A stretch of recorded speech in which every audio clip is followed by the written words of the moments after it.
बिस्मिल्लाहिर्रहमानिर्रहीम। अस्सलाम वालेकुम। आप उसामा गाजी यूट्यूब चैनल देख रहे हैं।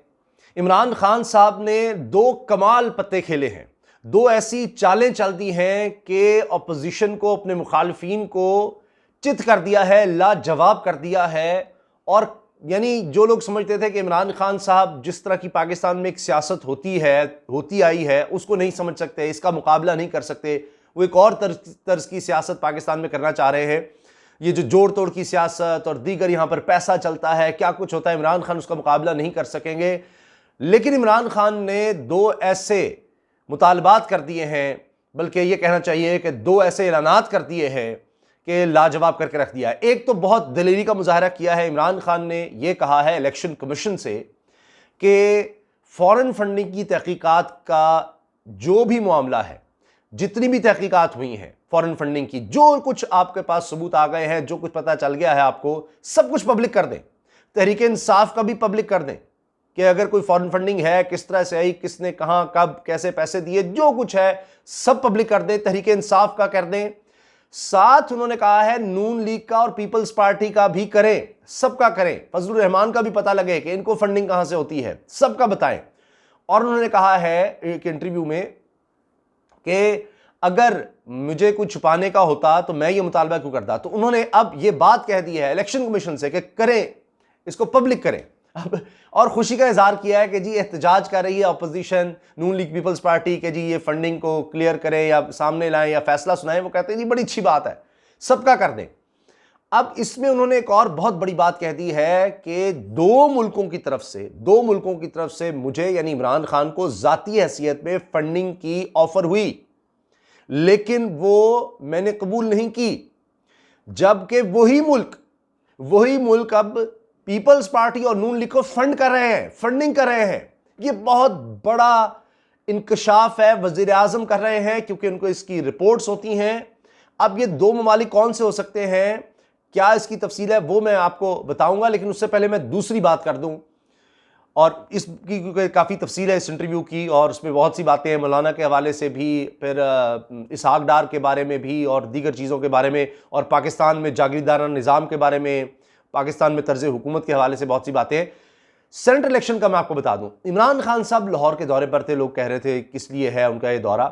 एक तो मैं आपको बताऊं कि सेंट्रल इलेक्शन उसमें बड़े अहम है, और वो बात जो मैं शुरू में कह रहा था, ये जोड़ तोड़ पैसा पाकिस्तान में चलता है, सेंट्रल इलेक्शन में बड़ा कुछ होता है। इमरान खान के पहले एमपीए भी भाग गए थे, उन्होंने पैसे लिए थे, और वाहिद तहरीक इंसाफ वो पार्टी है इमरान खान साहब के जिन्होंने उनके खिलाफ कार्रवाई भी की थी जब पैसे लेकर उन्होंने सेंट्रल इलेक्शन में वोट दिए थे। तो इस दफ़ा भी वो साफ शफाफ इलेक्शन के लिए कोशिश कर रहे हैं, इसीलिए सुप्रीम कोर्ट में भी रेफरेंस दायर किया हुआ है।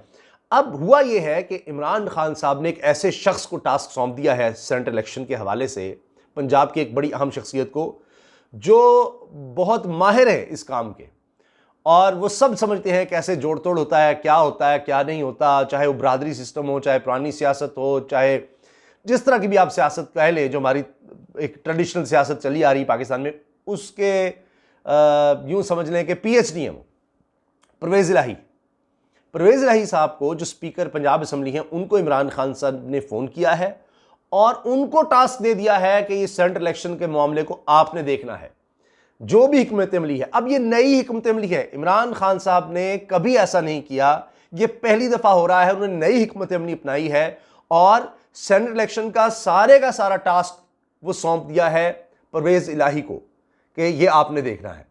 अब परवेज़ इलाही इस चीज़ के मास्टर हैं, और जो भी सियासत जैसी भी होगी, जैसा भी वार होगा, नून लीग की तरफ से हो, पीपल्स पार्टी की तरफ से हो, जो कुछ भी किया जाएगा, लोगों को खरीदने की कोशिश होगी, एमपीएस को खरीदने की कोशिश होगी, पता नहीं क्या क्या किया जाए, तो उस वार का जवाब परवेज़ इलाही के पास होगा। परवेज़ इलाही इन चीज़ों को समझते हैं।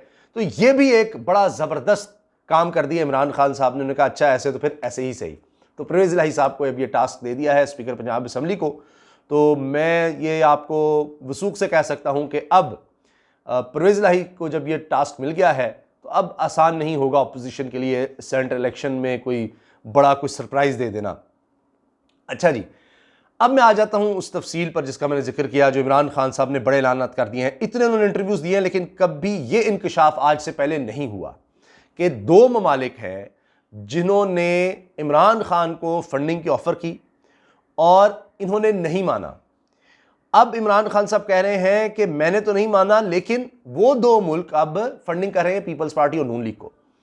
अच्छा, चूंकि इमरान खान साहब ने ये कहा है कि मैंने नाम नहीं ले सकता क्योंकि उनसे ताल्लुकात ख़राब हो जाएंगे, लेकिन शेख रशीद को इन बातों का सब पता भी है। अब वो मुल्क ऐसे होते हैं कि वो फिर ब्लैकमेल शुरू कर देते हैं और उससे मुल्क को नुकसान होता है, मुल्क को नुकसान होता है। मैं सिर्फ इशारतन आपको बता देता हूं कि मसला ये रहा है पाकिस्तान में कि जब भी इक़्तिदार में कोई आता है, वो चूंकि सियासत में आता ही इसलिए है कि मैंने पैसा बनाना है, पावर, ताकत, तो फिर वो सिर्फ ये नहीं कि वो एक इलाके का काउंसलर था तो उधर करप्शन करता है, आगे बढ़ता है तो एमपीए लेवल पर जाता है तो पूरे इलाके में और फंड्स में, फिर एमएनए, तो फिर वजारत पे जाता है तो पूरी वजारत और दीगर इधर उधर, फिर भर्तियां, पैसा और करप्शन और इंतहा। लेकिन जब वो वजारत आला या वजारत उज़्मा पर जाता है तो फिर वो पाकिस्तान तो उसके लिए कोई चीज़ ही नहीं रह जाता। पाकिस्तान लेवल पर तो सारा वो हो जाता है। तो इससे ज़्यादा उसने किस तरह करनी है, मतलब एक मोहल्ले में होगा तो मोहल्ले के लेवल पर करेगा, गली मोहल्ले की कोई प्लॉट श्लॉट इस तरह का कर लिया, कोई थाना कचहरी, ये वो सब वो बढ़ता चला जाता है ऊपर से ऊपर लेवल पर। तो इस सतह पर जाकर फिर बैनुल अक़वामी करप्शन की तरफ चला जाता है, यानी मुल्क को इस्तेमाल करता है, मुल्क की ताकत को इस्तेमाल करता है, उस कुर्सी को इस्तेमाल करता है ज़ाती कारोबार के लिए। अब आप देख लीजिए, क्या नवाज शरीफ साहब ने, इनके ख़ानदान ने कई बरे-आज़मों में जायदादें नहीं बनाई? क्या दुबई में, जो खुद वो कहते हैं, जो चले छोड़ दें कि वो सब बाद में झूठ साबित हुआ, जो भी था कि जी हमारे यहाँ से पैसे यहाँ गए, लेकिन ये तो उन्होंने माना कि उनकी दुबई में जायदादें, वहाँ पर उनकी फैक्ट्रियाँ, कारखाने उन्होंने लगाए। ये तो मानते हैं कि वहाँ पर बेटे की कंपनी में वो मुलाजमत करते रहे, हाँ तनख्वाह नहीं ली इसलिए वो निकाल दिया, ये एक अलग बहस है जी, लेकिन वहाँ मुलाजमत करते रहे, वहाँ कंपनियाँ इनके बच्चों ने बनाई।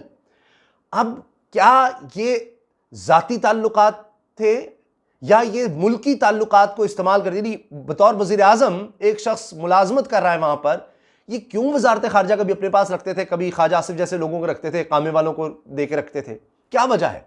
इसी तरह सऊदी अरब में मिलें और फैक्ट्रियाँ, ये आपने, अच्छा बरतानिया में देख लें, वहाँ पर आपने फ्लैट्स, वहाँ पर जायदादें, वहाँ के अमीर 3 लोगों में आपके बच्चे शामिल हो गए, ये सब। यानी जिस मुल्क में जा रहे हैं आप, भारत से है तो वहाँ आपको नज़र आएगा, यानी कोई वो लोहे का कारोबार नज़र आएगा, ठीक है जी। और जब मोदी आए उनके साथ जनाब टाइकून आ जाएगा स्टील का, ठीक है। तो ये सब क्या चक्कर है? जिस मुल्क में आप जाते हैं, जिस मुल्क में पाकिस्तान के ताल्लुकात है, वहाँ आप अपनी जायदादें और ये सब फैक्ट्रियाँ और किस तरह बन जाती हैं आपकी। एक आम इंसान नहीं उस तरह बना सकता। यहाँ आपकी लॉसेस में हो रही होंगी, फिर बाहर आपकी बनती चली जाएंगी। तो ये सब हमें ज़रा समझने की ज़रूरत है कि किस तरह से। अब मैं इस बात कर गया हूँ, मुझे लगता है आपको समझ आ ही गई होगी कि किन मुल्कों की तरफ इमरान खान साहब का इशारा हो सकता है। तो वो अब इमरान खान साहब इसका इंकशाफ कर रहे हैं कि 2 मुल्कों ने मुझे फंडिंग का कहा, मैंने इनकार किया, और अब वो पीपल्स पार्टी ने उनकी फंडिंग कर रहे हैं। जब उनकी फंडिंग करते हैं तो फिर उनको वो इस्तेमाल करते हैं, उनसे वो काम लेते हैं। ये कोई ढकी छिपी बात नहीं है। ऐसे नहीं उनको वो पार्टनर्स बना लेते, ऐसे नहीं उनकी जायदादों को प्रोटेक्ट करने लग जाते वहाँ पर और इतनी जायदादें बनने देते हैं। मनी लॉन्ड्रिंग से पैसा आया हुआ है, वो कह रहे हैं वहाँ आंखें बंद कर लो, जैसे भी आ रहा है पाकिस्तान से आ रहा है, यहाँ लगा रहे हैं ना, हमारा फ़ायदा कर रहे हैं, लगाने दो इनको। हम पाकिस्तान से फिर पता नहीं क्या क्या ठेके भी लेंगे।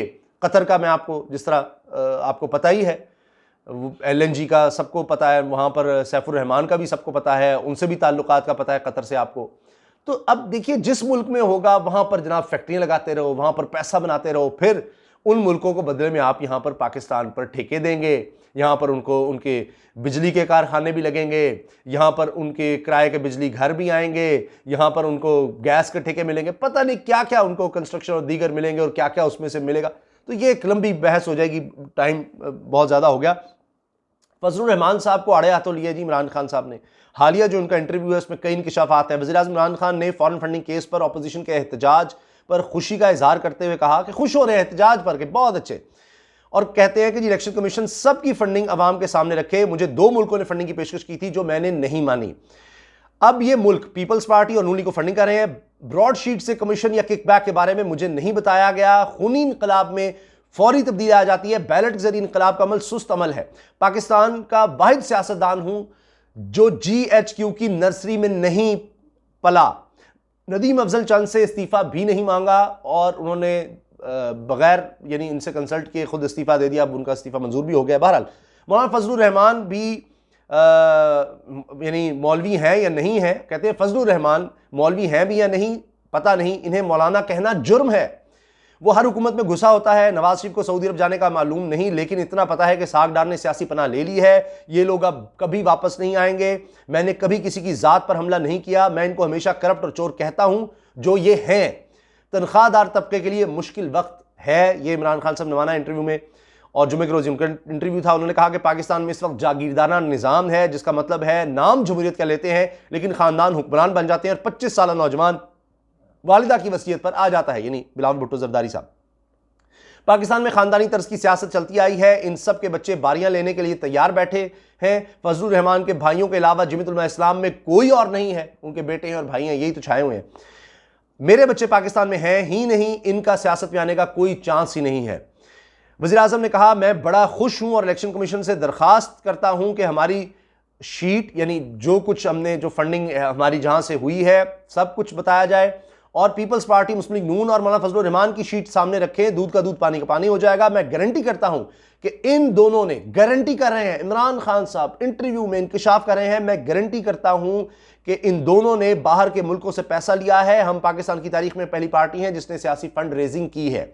बरतानिया में फंड रेजिंग होती है और पार्टी का डिनर रखते हैं और अरकान बैलेट में पैसे रखते हैं जो फंड होता है। और इसी तरह हमने बाहर डिनर रखे और हमने 40,000 नाम दिए हैं, 40,000 लोगों के नाम दिए जिन्होंने तहरीक इंसाफ की फंडिंग की।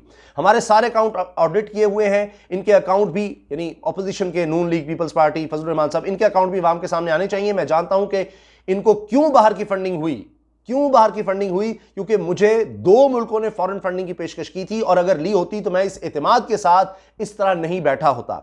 मुझे पता है वो दोनों मुल्क जिन्होंने मुझे पेशकश की थी वो इनको फंडिंग कर रहे हैं, इनमें इसराइल शामिल नहीं है, लेकिन नाम इसलिए नहीं बता सकता, इनके साथ ताल्लुकात हैं जो खराब हो जाएंगे। शेख रशीद सब बता सकते हैं, वो जब मुस्लिम लीग नून में थे और नवाज शरीफ के साथ गए तो किन किन मुल्कों ने इनको पैसा दिया।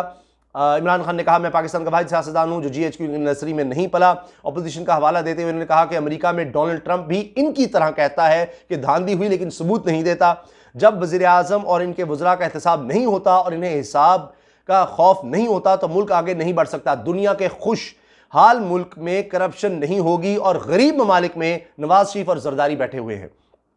फजलुर रहमान को मौलाना कहना जुर्म है, इनकी जायदादें सामने आ रही हैं। इन चोरों का मसला यह है कि इनसे कहीं अरबों रुपए की जायदाद, इनसे कहीं अरबों रुपए की जायदादें कहां से आई, तो जवाब देते हैं बाकी भी दुनिया में करप्शन होती है। फजलुर रहमान मौलवी है या नहीं पता नहीं, इनकी प्रॉपर्टी और पैसा कहां से आया, यह हर हुकूमत में गुस्सा होता है। इनसे सवाल किया जाए तो कहते हैं जी मैं नहीं जाऊंगा, मुझे बुलाने की जरूरत कोई कैसे कर सकता है। और वज़ीर आज़म ने कहा कि ब्रॉडशीट से क्या निकला है, वो शोर ये मचा रहे हैं कि हमने इनके एहसासों को ढूंढ निकाला लेकिन हुकूमत ने वापस ले लिया। जफ़र अली नाम का एक आदमी एक दफ़ा मिला था और उन्होंने रकम की बात की थी लेकिन ये नहीं बताया था कि वो ब्रॉडशीट का हिस्सा है। हम मौसूवी से कहेंगे कि पूरी तफसीलात दें और अब हुकूमत इनसे तफसीलात मांगेगी और पता चला जाएगा कि हुआ क्या। मुआहिदा तो अली जफ़र नामी शख्स से हुआ था, ब्रॉडशीट से नहीं हुआ था। ये तो अभी मुझे पता चला है कि वो ब्रॉडशीट का हिस्सा है।